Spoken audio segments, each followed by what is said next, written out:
साधो पृष्ठिमाय दक्षिणाय हेटिमाय दिशाय साधु उपरिमाय दिशाय साधु। कितना अच्छा है कि पूरब के तरफ जब भी सूरज निकलेगा, प्रकाश किरण फैलेगी तो साधु साधु साधु होगा। पश्चिम की ओर साधु साधु, पूरब पश्चिम दक्षिण उत्तर, हेटिमाय ऊपरी, हेटिमाय यानी जमीन के ऊपर रहने वाले साधु साधु, ऊपर वाले सब साधु साधु। क्योंकि जो मन को सजगता से समझ लेता है, मन को जिन्होंने समझ लिया, मन जिनके अंदर आ गया, मन जिनके काबू में आ गया, बड़ा बड़ा हाथी भी काबू में आ जाता है, लेकिन मन नहीं आता। और मन को काबू करना, उसको दुख से, रोग से, भय से निरुक्त दूर कर देना बहुत बड़ा काम है। विश्व के जितने भी लोग हैं सब मन को समझना छोटी सी बात नहीं है। बड़े वैज्ञानिक इनकी खोज करने के लिए मिले, आज भी खोज कर रहे, लेकिन खोज करते करते आपने देखा अल्लाह के पास गया या राम कृष्ण को, जो भी भगवान हो गए वो अभी जो मानते हैं, लेकिन मन की खोज सही किसी ने नहीं किया। मन को खोजने के लिए गया, मन खोजने के लिए गया, बेचारा वहां से दूर होकर आत्मा के पीछे, परमात्मा परमेश्वर के पीछे जाते। मन को जो भी खोजने के लिए गया कभी नहीं उनका खोज, लेकिन तथागत सम्यक संबुद्ध ने पूरी खोज, जैसे सबको खोजते खोजते गए, लेकिन उन्होंने दूसरे के तरफ लेके गए। कहां पर कहां नहीं लेके गए, लेकिन तथागत की जो खोज थी, जी न खोजे तीन पाया, गहरी पानी बैठ, मई बावरी ढूंढन चली रही किनारे बैठ। यानी किनारे पर, सब के सब किनारे पर बैठ के रहे। तथागत सम्यक संबुद्ध जैसे कोई खोज नहीं किया। वो पहले महापुरुष तथागत सम्यक संबुद्ध जिन्होंने मन की खोज किया। आप इसीलिए आए हुए हैं, अपनी खोज, अपने जीवन की। पहले कहा कि आप यहाँ पर खोज करने के लिए आए, अपने मन की, अपने जीवन की, अपने तन की, मन की, जीवन की, तन मन और जीवन की खोज करना है। तो मन के विस्तार को समझो, क्योंकि उस वक्त भी चुंद भी उनके पास आया, महामोग्गलान भी आया, सारीपुत्र भी न जाने कितने धर्म सेनापति भगवान बुद्ध के धम्मरथ को चलाने वाले तथागत के पास आए। तथागत, मैं कायिक दुखी हूँ, वाचिक दुखी हूँ, मानसिक दुखी हूँ, मैं क्या करूं, क्या करे? ये तो प्रश्न हजारों साल से हजारों प्राणी मात्रा के जीवन में चला। आप भी बोलते मैं क्या करूं? अगर नहीं उसका उपाय मिला तो जा डूब पर, बोलते दरिया में। क्या करूं, क्या करे? अपने मन की तलाश करे, अपने मन को तलाश करे कि मन कहाँ ठहरता है, उसको आलंबन बोलते हैं। वहां पर अभी दिए जल रहे हैं सामने, वो आलंबन हो गया, उसको देखते देखते देखते मन एकाग्र हो जाता है। जैसा ही मन एकाग्र होने आ गया, एकाग्र एक ठिकान में आ गया, तो तथागत बोलते अपने श्वास पर लेके जाओ, सांस को देखते देखते सिर पर लेके जाओ, सिर से लेके देखते अपने तलवे तक देखो, और देखो अपने शरीर को, और शरीर के साथ साथ एक अणु रेणु परमाणु से बना हुआ इतना शरीर एक ठिकान में नहीं है। जैसा भूकंप हो रहा नीचे ऊपर, सब बलों के पवज्जितो, सब बलों के, अरे कंपायमान हो रहा है। तथागत बोलते हैं कि पवज्जितो, इतना सुंदर उपदेश तथागत का, यानी कंपायमान हो रहा है सारा शरीर, सारा शरीर शास्त्र, मन शास्त्र, जीवन शास्त्र, ये जगत कंपायमान हो रहा है और एक सामने बोलते तथाकथित सब प्रपंचितो। क्या मतलब हुआ? मतलब क्या हुआ? 2500 वर्ष की भाषा है। प्रकंपितो, प्रकंप हो रहा है सारे शरीर में, मन में, यानी शरीर भी बदल रहा है, मन भी बदल रहा है, सारा संसार बदल रहा है। तो प्रपंचितो यानी प्रवचित हो जाओ। इसका मतलब क्या होता है? समझो, उस ज्ञान को समझो, उस मन को समझो। प्रवचितो यानी सही जीवन मार्ग पर चलो। प्रवचितो होने का मतलब गेरुए वस्त्र डाल दिया या सफेद वस्त्र डाल दिया, ऐसा नहीं। अपने मन को बदल कर उस राग अग्नि से दूर हो जा, द्वेष अग्नि से दूर हो जा, मोह मूर्ता के अग्नि से दूर हो। प्रपंचितो जैसा प्रवचित, जैसा प्रकाश फैल रहा है, वैसा काया वाचा मन का प्रकाश फैलाओ और उससे दूर हो जाओ। उस अंधकार से, जो अंधकार तुम्हारा आपको दिख रहा है, उससे दूर हो जाओ। प्रपंचित हो जाओ, प्रकाशमान हो जाओ। अपने आप को अंधेरी से उजाले की ओर लेके जाओ और उसका नाम लिखा है निष्कलंक निष्पाप जीवन, निब्बानगामी जीवन। अब निब्बानगामी जीवन अगर बोल दिया तो कुछ लोग ऐसे समझते हैं कि मरना हो गए, बोलते हमको निब्बान हो जाओ, तेरा मरना ही समझ ले। नहीं बोलते निब्बान नहीं चाहिए बाबा, मर जाता। मरना नहीं होता, दिया का बुझ जाना निब्बान है। मन को समझना, मन के अकुशल कर्मों से दूर हो जाना, मन के अशुद्ध विचारों से दूर हो जाना, मन को समझते समझते उसके प्रति जागरूक हो जाना, मन को समझते समझते वीर्य उस्ताबल जागरूक हो जाना। उस्ताबल, आप लोगों का ये उस्ताबल है कि ना, मुझे तो रात भर बैठना है, मुझे तो यहाँ पर जाकर श्रवण करना है, यानी श्रोत विज्ञान धातु जानना है, उस स्रोत को, उस जानकारी को जानना है और मन के बारे में सोचना है कि आखिर ये है कौन सी, जिस चिड़िया का नाम है मन, तो मन के पीछे लग गए। देखो मन के पीछे लग गया, मन के पीछे लगते लगते लगते देखा मन का विस्तार कहां पर हो रहा है?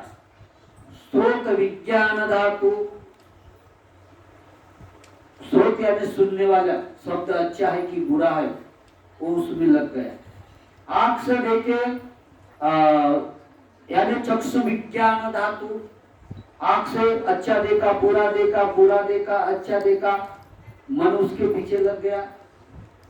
कान स्रोत विज्ञान, जिह्वा विज्ञान धातु, जीभ से अच्छा है बुरा है उसके पीछे लग गया। देखो मन, ये मन ही है, समझो भाई मन को। और मन का विज्ञान भी है, जानता है उसको। शरीर विज्ञान धातु यानी स्पर्श विज्ञान धातु, उसके पीछे लग जाता है।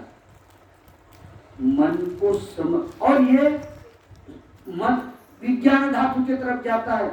वही मन, उस मन को समझने के लिए, जानने के लिए लोग बेचारे सादे भोले आदमी गंगा में जाकर पैसे देते हैं, पैसा डाल देते हैं, पुण्य मिलेगा। मन को नहीं समझेगा, पुण्य मिलेगा। बाहर परा प्रकृति के पीछे लग जाता है। परा प्रकृति यानी बाहर का विज्ञान के, उसके पीछे लग जाते हैं। काय के लिए? तो पुण्य मिलेगा। मन क्यों नहीं समझा रे भाई? हा?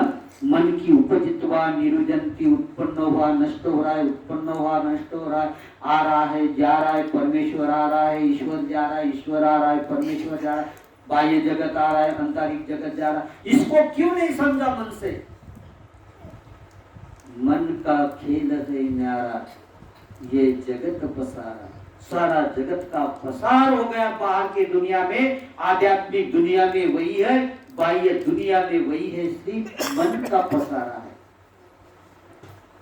इस मन को समझने के लिए तथागत ने वो चुंदा आया, महामुगलान आया, धर्म सेनापति आया, और आप कल्पतरु बुद्ध विहार में न जाने कहां से आए, कौन से नगरों से आए और किस जन्मों से आ रहे हैं, किस जन्मों से घूम रहे पता नहीं। मन के जाने बिगर, मन को जाने बिगर ये संसार चलते रहेगा तुम्हारा। और इसको ही तो तथागत ने अविद्या कहा है, बेहोशी कहा है। अविद्या पच्चया संकार संकार, एक दूसरे को जोड़ते गया, क्योंकि मन का खेल नहीं समझा। मेरी भाषा में मन तो मदारी है भाई। आपने देखा होगा ना मदारी, जो क्या बोलता है, बंदर को लेके आता है मदारी, देखे होंगे ना खेल।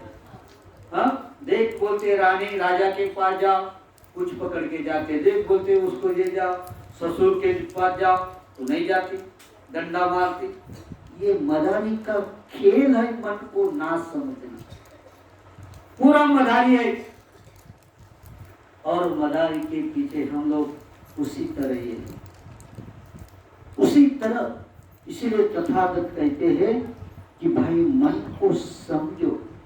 कितना समझाया हम तथागत ने, एक लग जब हम लोग अपने अभिधम्म पिटक, हम लोग उसको बारे में चिंतन मनन करते रात दिन उसके बारे में, तो तथागत ने मन का कितना विस्तार किया।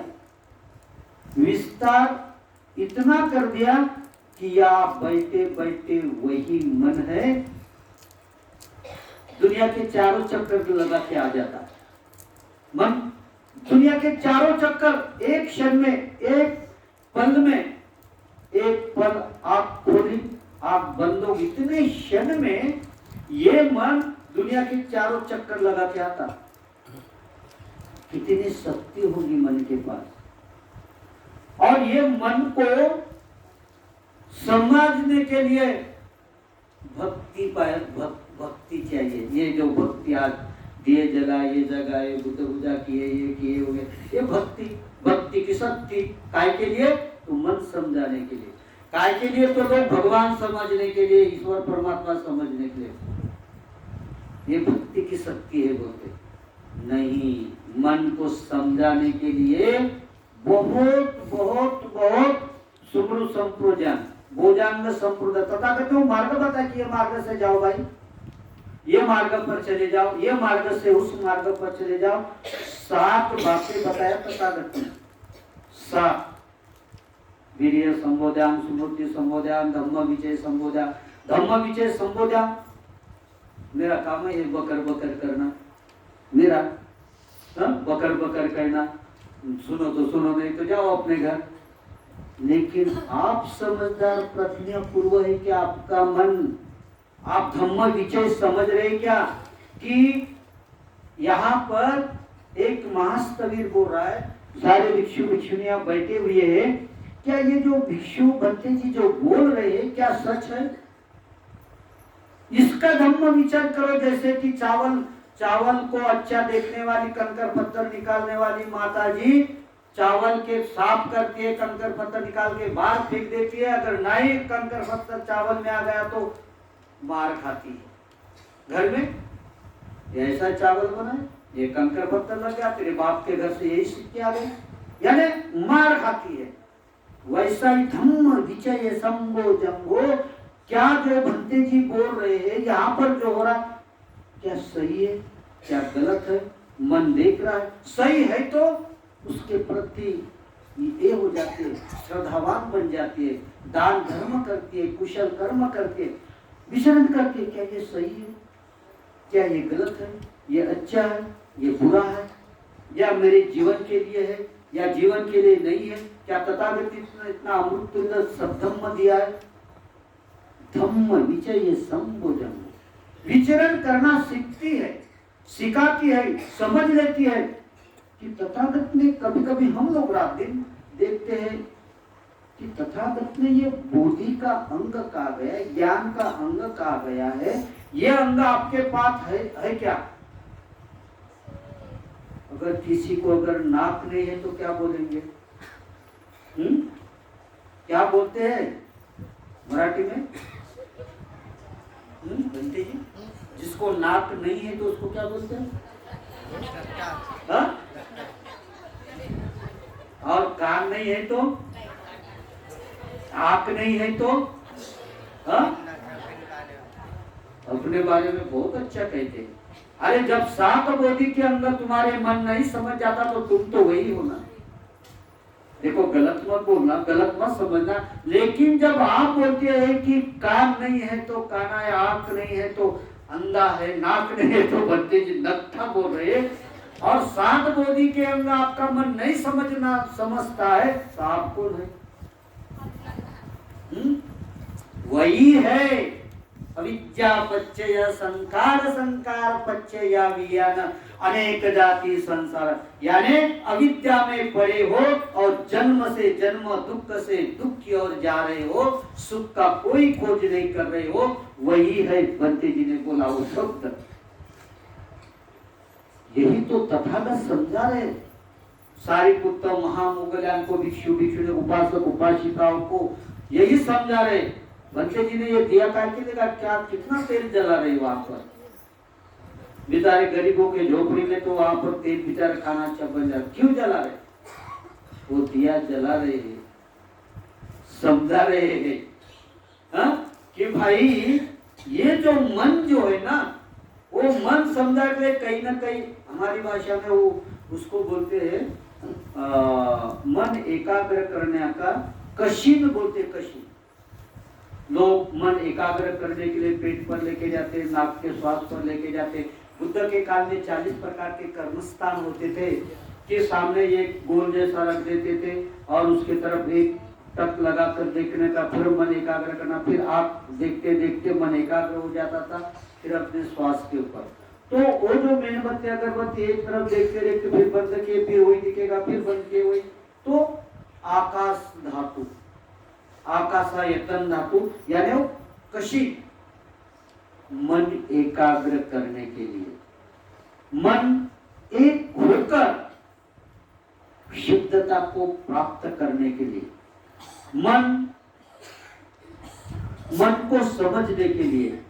तो धम्म विजय संभो जंगो, धम्म का विचरण जैसे एकांत मातारी एकांत माई बेचारी चावल साफ करते हुए ध्यान लगाकर करती है, उसी तरह धम्म विचय सही है गलत है, जीवन उपयोगी है, मेरा मन क्या है, क्या सोच रहा है। आप अपने मन के बारे में जानो, मन के बारे में समझो, और मन को जब जब समझ में आ जाता है कितना खरबों खरबों मन की उत्पत्ति होती है। अभी वो मेरे को याद नहीं, वो जो अपने विनय अभिधम्म पिटक में उसकी संख्या दी है कितना तो भी खरब, तो इतना मन का विस्तार होता है। तो जब सारे अणु परमाणु एक ठिकान में गए तो बड़े बड़े बम बन जाते, उध्वस्त कर देते। तथागत कहते हैं कि मन की इतनी शक्तियां होती है, उसको एकाग्र करते हुए अपने श्वासों के पास या कहां पर मन, तो मन के शक्ति के इतना जगत में कुछ भी नहीं, किसी की शक्ति नहीं है। लेकिन मन विकसित हो, मन प्रकाशित हो, मन प्रफुल्लित हो, आनंदित हो। आनंदित हुआ मन क्या करता है आपका? हो जी, आप लोगों का अगर आनंदित मन हो गया तो आप लोग क्या करते हैं?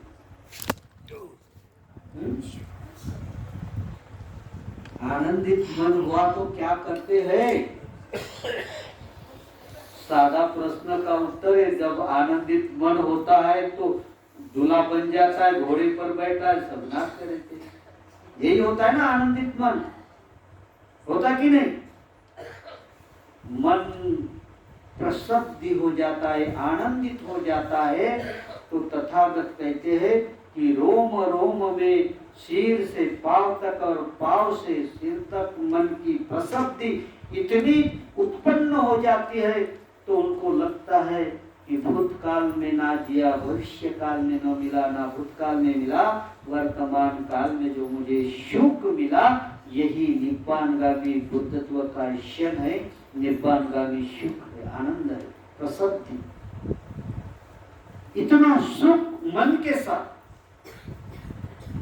और ये मन के सुख के साथ समझने के, मन को समझने के लिए ये सब सारा चक्र चल रहा है हमारे साथ। ये धम्मो वचन, धम्मो प्रवचन जो बुद्ध काल में भी थी, आज भी थी, और मन को समझने के लिए, मन को जानने के लिए उपाय, ये रास्ते बताए तथागत ने।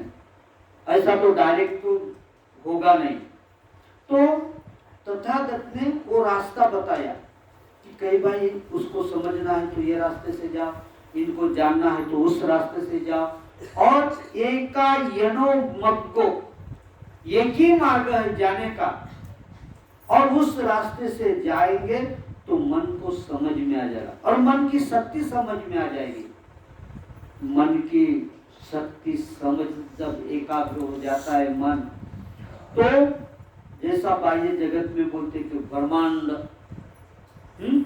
सारे ये, तो आपका सारा शरीर, तन काया, मन काया, जीवन काया, तीनों काया, काया वाचा मन की जब शक्तियां एक रूप में आ जाती है, एक ठिकान में आ जाती है, तो मेरी भाषा में पूरा प्रकाशमान बुद्धत्व हो गया, बुद्ध हो गया, प्रकाशमान बुद्ध हो गया, और विमुक्तमय जीवन हो गया, बाहर नहीं, अपने जीवन के अंदर, और वो मन से संपर्कित है, मन परिपूर्णता की ओर जाता है। ऐसे मन के लिए आप अपना समय निकालकर यहाँ पर आए, हमें समझने के लिए नहीं, आप अपने समझने के लिए, अपने आप को, मन को शिक्षित करने के लिए। वो किसी ने बोलते क्या कि राही मनवा दुख की चिंता क्यों सताती है, दुख तो अपना साथी है। दुख और सुख को दोनों के चिंता से दूर करता है ये मन। इसीलिए मन को समझने के लिए ये सारा विस्तार किया हुआ है, और मन को समझने के लिए अभी विस्तार आगे मत जाने दो। विसंखारगतं चित्तं, यानी अपने मन को, चित्त को और लंबा मत खींचो कि ये संसार चलते रहेगा, एक बूंद पानी से सागर की ओर, सागर से और बूंद की तरफ। वो विस्तार उठाना है, और वो सिर्फ मन का विस्तार जो है वो मन ही रुका सकता है। और इसीलिए भगवान बुद्ध ने शुद्ध को बताया, कितने स्थविर महास्थविर को बताया, जो भी आया है तथागत के पास, जो भी आया है उनको तथागत ने यही बताया है कि तेरे मन के साथ आप जीवन जीना सीखो। मन के साथ ही लोग अन्याय अत्याचार करते, लोग बोलते ना मेरे मन के साथ आपने बहुत अन्याय अत्याचार किया, और मन का अत्याचार हमेशा शरीर पर आता है, वाणी पर आता है। शरीर का घाव भर जाता है, लोग बोलते ना शरीर में लगा तो घाव भर गया, मन का कभी नहीं भरेगा। आप बोलते हैं क्या नहीं कभी कभी? हाँ, शरीर का घाव मारा तो भर जाएगा, लेकिन मेरे मन के ऊपर इतना घाव दिया है, जन्म जन्म सातों जन्म नहीं भूलूंगा। बोलते ना, बोलते क्या? अभी चुपचाप हो गए। बोलते है ना, मन का घाव कभी नहीं भूलता, सातों जन्म भी नहीं भूलूंगा बोलते। क्या होता है मन का घाव? हाँ, मन का घाव क्यों होता है? मन का घाव क्यों होता है? क्योंकि सामने वाला वर्तमान काल में जीता नहीं है, भूतकाल भविष्य में जीते रहता है, और इसीलिए मन को घाव हो जाता है। अगर वो सजग रहता, स्मृति संबोधन सजग रहता, इस वक्त क्या है तो समझ जाता है उन्होंने जो शब्द बोला है, कान से सुना है, वो सब गलत है। इतना सजगता, मन की सजगता, दिव्य प्रकाश मन से शुरू होता है। दिव्य जीवन, अमृतमय जीवन मन से शुरू होता है। और इस अमृतमय मन को समझा के लिए आए हुए भिक्षु भिक्षुणियां, श्रद्धावान उपासक उपासिकाएं, इस मन को समझो। आगे का सूक्त कौन सा है? चुंद हो जा। हाँ, गिरिमानंद बहुत बड़ा है, ले लेते हाँ, गिरिमानंद सूक्त।